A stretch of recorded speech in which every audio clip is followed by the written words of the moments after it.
So this will be for Chapter 3, Section 2 on slope. So what we're going to do is look at finding slope from a graph table and our slope formula. So from our first example, what we're going to look at is a visual representation of our slope. In this case, we're using a treadmill. So what they're doing is we're finding the slope. When we think of our slope, there's two ways we can describe this. Our rise over run. It's very similar to our constant rate of change that we learned about in our first section, where we're looking at our change in y or our vertical change over our change in x, which is our horizontal change. So what we can see here is we have a vertical change of 10 inches and a horizontal change in 48 inches, or our rise is 10 and our run is 48. So we can use these to represent that ratio. And as always, we always want to see if we can reduce these ratios down. Look for a common factor that we can take out. In this case, we see that 10 and 48 are both divisible by 2. So when we factor that out, we can reduce it to 5 over 24.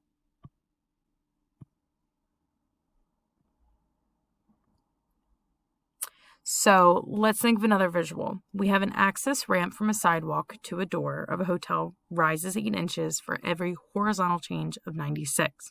What is the slope of this ramp? So if we were to think about a ramp, looks like a triangle, they tell us that we have a horizontal change or rise of 8 inches over, a vertical change of 8 inches for a horizontal change of 96. So when we think about this change in y over change in x, or our vertical change over our horizontal, we can express this ratio, our rise over run, as 8 over 96. But again, we always want to look to see if I can reduce it down. They're both divisible by 8, so when we factor that out, we get a slope of 1/12. We can also look at slopes on a graph. So what we can see here is for our graph, we have 2 points. And what we want to be able to look at is the vertical change and that horizontal change again. So we can see that my vertical change between these 2 points is going up 2 times, whereas that horizontal change is going over by 1. So what we're able to see, that rise over run, our rise or vertical change was 2, and our run, that horizontal change, is 1. So having the slope of 2 over 1, we can also just write this as a whole 2. So let's look at another one. So given they have a graph describing the position of a portrait leaning against a wall, and they gave us 2 points. They gave us a point at 1, 5, and they gave us a point at 2, 2. When we're looking at this, we notice that our line is decreasing or going down. So when we talk about what type of slope we're going to have, we notice that we have a negative vertical change. To go from this point to the next, we have to go down 1, 2, 3 times. And since we're going down, we describe this as a -3. So our rise over run, we have a negative vertical change of 3 over a run of 1 unit. So we can rewrite this -3 over 1 as just a -3. We can also find slope in tables, very similar to how we found our constant rate of change. So what we want to do is pick any 2 points, and we're going to look at the change between them. But there's something else special we can use. We can use something called our slope formula. So what we can do is just take 2 points instead of looking at all of our x's and all of our y's. What they decided to go with was our first set of points and our second set of points from our table. 1, 12, and 3, 9. And what they did was they plugged this into something called our slope formula to help us find these changes. So the way they did this change in y over change in x, our formula looks like m, because we use the letter m for slope, our y2 minus y1 over x2 minus x1.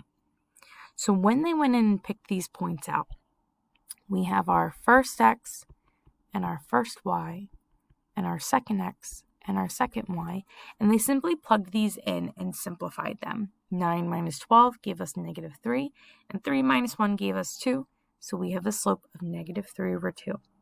But what we could do is use any points. It doesn't matter which points we use, they just happen to use the first ones. So as you can see that they changed it up, and we still get the same slope. So looking at this, let's pick 2 points. Let's pick our first point here, 2, 3, and we could even skip over and do that third point, 6, 9. And what we can do is use our first x and first y, our second x and second y, and plug them in to our slope formula.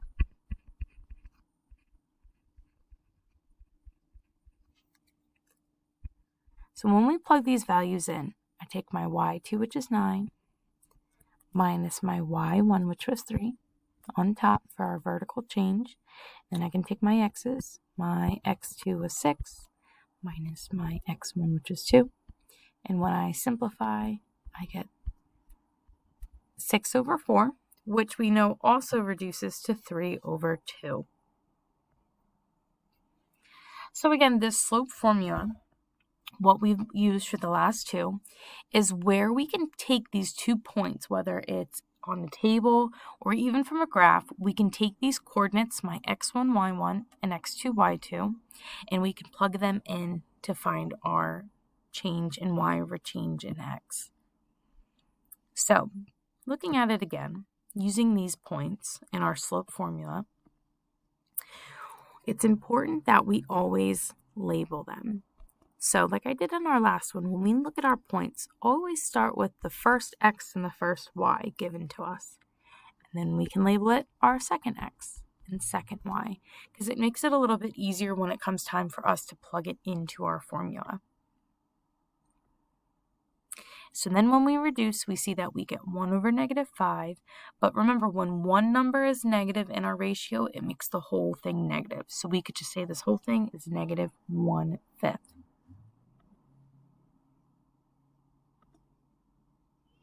So let's try it again. So given our points, we have our x1, y1, x2, y2, and we can use those to plug into our slope formula, where our vertical change or changes in y go on top over our horizontal change or changes in x on the bottom. So when we plug in our values, we have 0 minus 3 on top over 2 minus 3 on the bottom. 0 minus 3 gives us a -3 on top. 2 minus 3 gives us -1 on the bottom. And now that both of our terms are negative, it makes the whole thing positive.